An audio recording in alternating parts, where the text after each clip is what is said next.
Você está acompanhando pela TV Unifev o programa Empreender Tecnologias de hoje. É muito bom chegar até a sua residência através do nosso canal 53.1, canal digital, e o nosso canal 55, o canal analógico. Continuando a nossa conversa de hoje, um tema extremamente importante, nós estamos falando sobre tombamento histórico e cultural. E estamos recebendo aqui nos estúdios da TV Unifev a professora doutora Valéria Anciães. Ela é formada em Belas Artes pela Universidade Federal do Rio de Janeiro, especialista e perita em restauro e autenticidade de obras de arte pela Universidade de Papenburg, Alemanha, mestre em gestão de risco e tombamento histórico pela Superior Universidade de Zurique, na Suíça, mestre em técnicas de restauro clássico pela Escola de Belas Artes de Paris, consultora do Patrimônio Histórico Nacional e Artístico e segunda diretora secretária da APAI de Votuporanga. Valéria, nós falamos sobre tombamento, falamos sobre a área envoltória, conceituamos patrimônio histórico e cultural. E, seguindo em frente, vamos falar um pouquinho sobre educação patrimonial. Como uma população pode compreender melhor isso e estar mais atenta à preservação do seu patrimônio histórico e cultural? Educação sempre é importante. Claro. Educação é fundamental. Não adianta nós fazermos apenas o restauro. O restauro é a recuperação, é a valorização e a ressignificação do bem cultural. Nós podemos ter técnicos que façam tudo isso, mas a ressignificação daquele bem cultural, ela é feita pelo cidadão comum. Por isso não adianta apenas restaurar e tombar.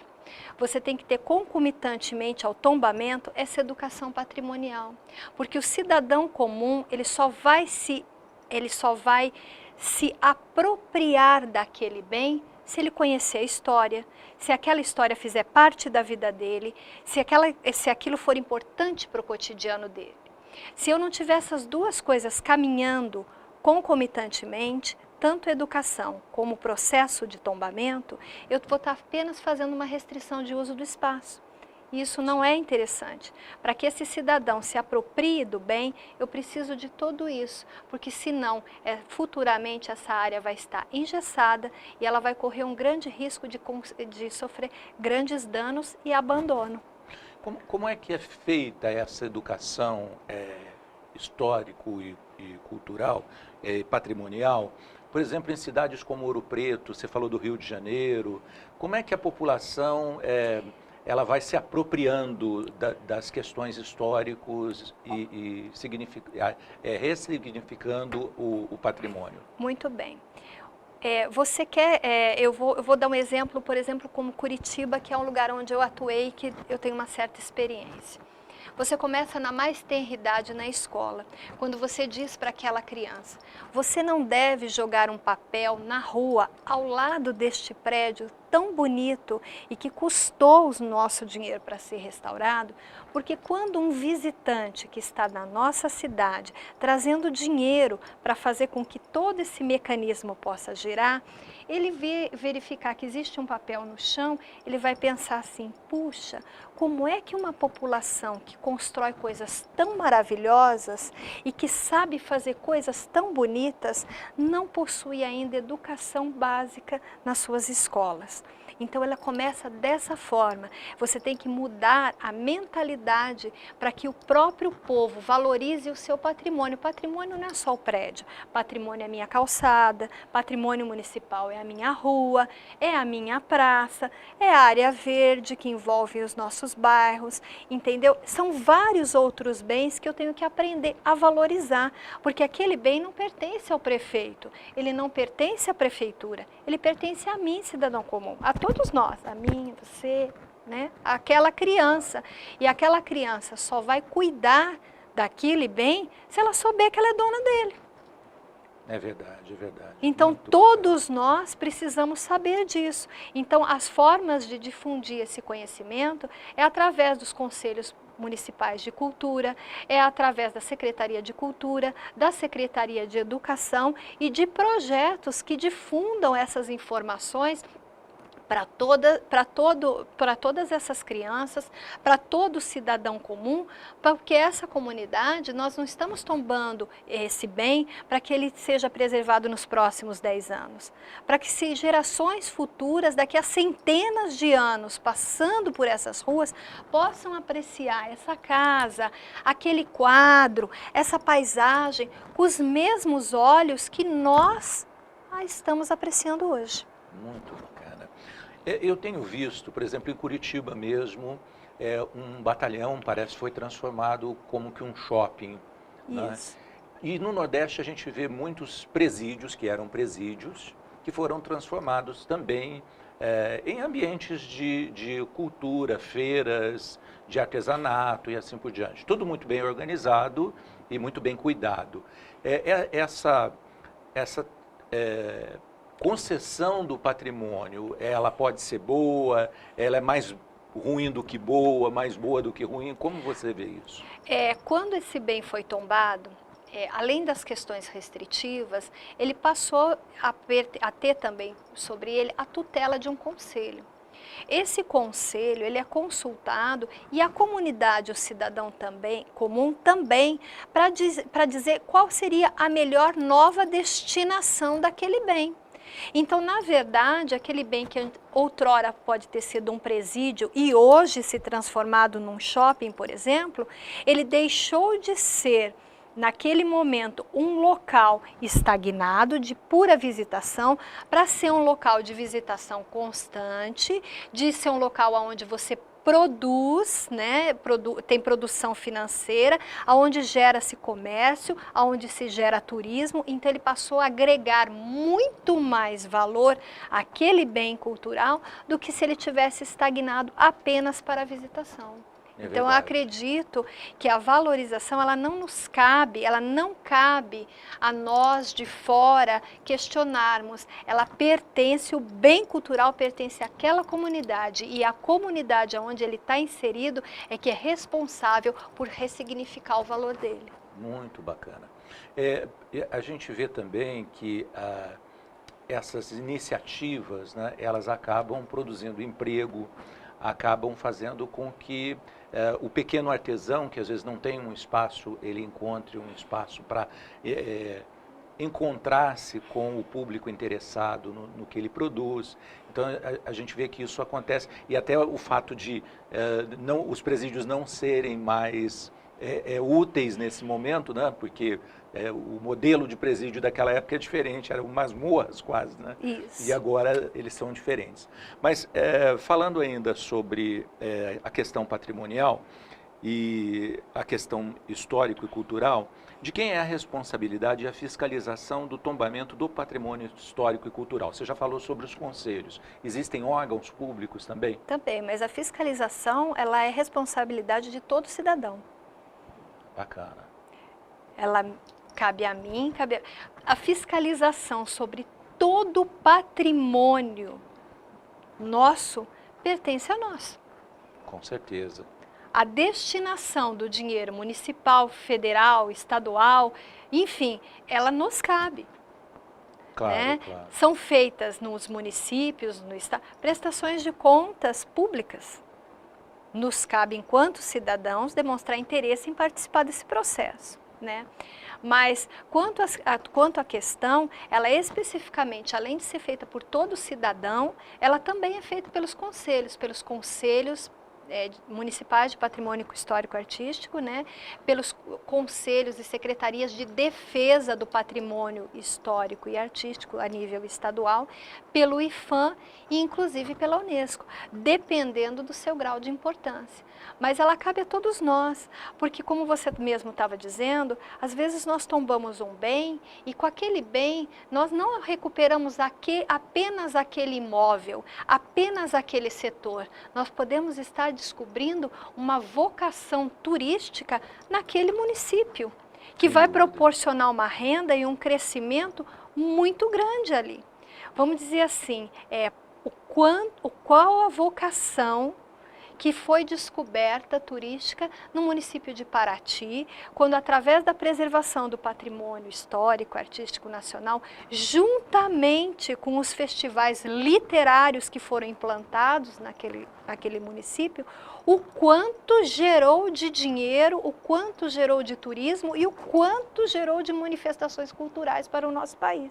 Com certeza, né? Com certeza. Então são coisas que são difíceis de mencionar a curto prazo, são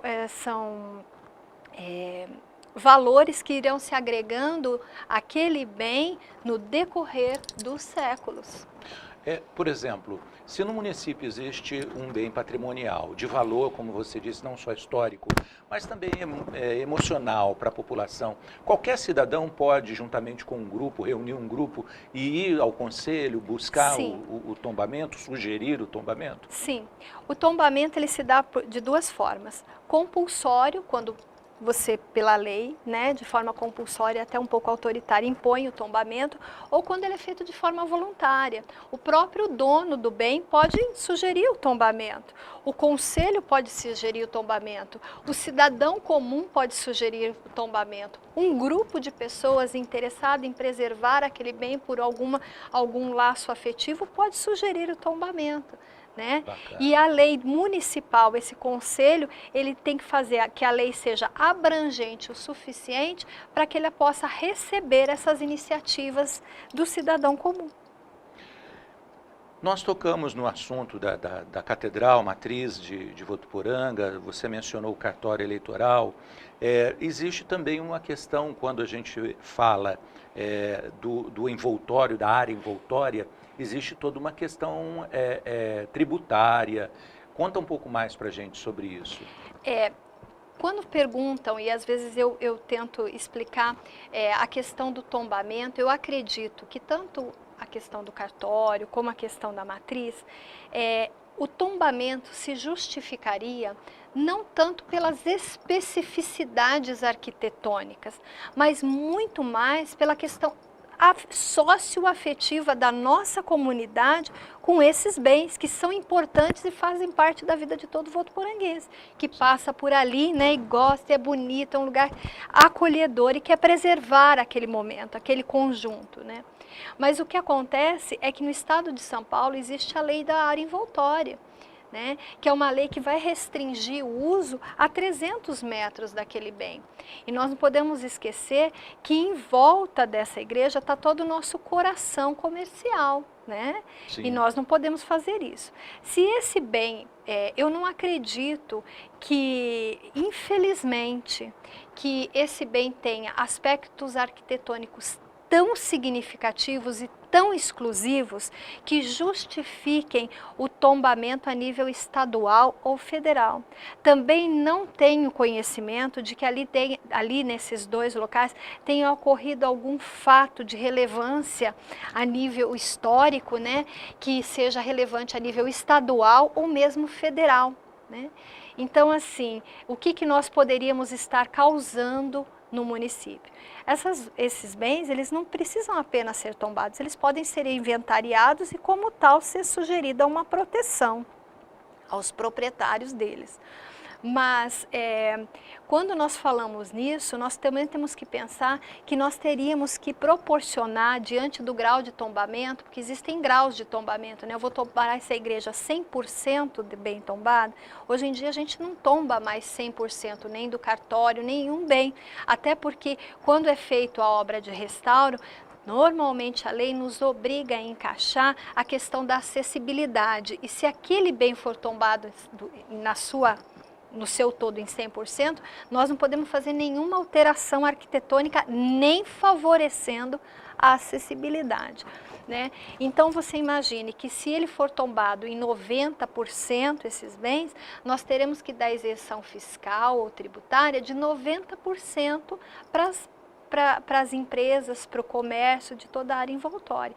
Se esse bem é tombado a nível estadual, ao redor deles existem bancos, existem empresas de comércio, né, grandes empresas logísticas, né, que iriam pleitear junto aos seus departamentos jurídicos por essa isenção fiscal. Então nós, Isso enquanto diminuiria a arrecadação do município. e do Estado, do consequentemente. Então, assim, não seria interessante para o município, porque ele iria estar perdendo verba e iria, ao mesmo tempo, estar causando um engessamento daquele local, porque ninguém ia poder mais aumentar o seu imóvel, ninguém poderia reformar ou reestruturar simplesmente por estar constante daquela área envoltória, o que não é interessante para nenhuma das partes, né? Então, por isso que existem vários outros mecanismos de proteção quanto àquele bem. E por isso que também tem que existir essa educação patrimonial muito trabalhada junto à população, para que a população também entenda o quanto ela pode abrir mão de tributos e o quanto ela não quer abrir mão desses tributos para investir naquele bem, que pode ser ou não tão significativo afetivamente para ela que justifique esse ato. Muito bom. Valéria, foi incrível sua participação. Eu acho que esses esclarecimentos são ótimos para toda a nossa comunidade e, sem dúvida nenhuma, isso é uma contribuição que vai ajudar cada um a repensar, né, o patrimônio que nós temos aqui em Votuporanga, e patrimônios que são preciosos, tem também essa importância, essa relevância afetiva, né, mas que a gente tem que compreender o contexto que isso tudo acontece. Eu acredito que hoje nós temos em Votuporanga, gostaria de lembrar, que é um conjunto histórico e arquitetônico que ele é extremamente importante, porque ele retrata um período da cultura cafeeira da nossa região, que é a estação nossa lá, que hoje pertence à América Latina Logística, que é um espaço enorme, né, muito bonito, e que poderia, através desse processo de restauro, ser revitalizado, ter uma nova destinação e trazer lucros para o município nessa área de turismo, para a nossa cidade. E vou deixar assim uma frase que eu acho assim, é uma frase de Picasso, que eu acho assim que ela é muito importante e ela vem a calhar nesse momento. Uma obra, ela só existe para aquele que a vê. Então vamos passar a olhar os nossos patrimônios com esse olhar um pouco mais carinhoso da nossa cidade. Vamos procurar, quando nós estivermos na rua, tratar os nossos patrimônios como nós estivéssemos tratando nossos próprios bens, como se nós estivéssemos dentro da nossa própria casa.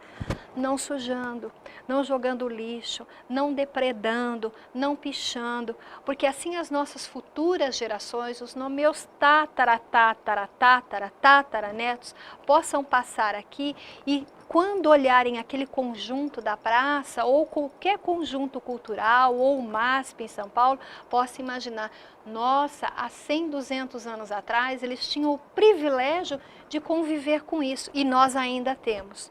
Quando eles comerem aquele acarajé, que também é tombado, ou tem uma receita tombada, com os mesmos ingredientes e feito da mesma forma que eu aprecio muito hoje, ele vai falar, nossa, minha avó tinha motivos para gostar disso, porque é muito bom. Assim mesmo quando eles apreciarem aquela dança do frevo, né, que vai ter que ser dançada dessa mesma forma daqui a centenas de anos. Então isso é um privilégio para nós. Vamos procurar cuidar e olhar isso com todo o nosso carinho. Muito bacana, muito obrigado pela sua presença. Obrigada eu pela oportunidade. Gente, assim encerramos o nosso programa de hoje, né, aprendendo um pouco mais sobre toda essa questão de patrimônio histórico e cultural que nós temos e que precisamos realmente cuidar e preservar. Tenha uma ótima semana. Na próxima semana nos encontraremos aqui na TV Unifev, nesse mesmo canal, trazendo para você sempre mais um olhar sobre as nossas realidades e sobre a atualidade. Um abraço. Tchau.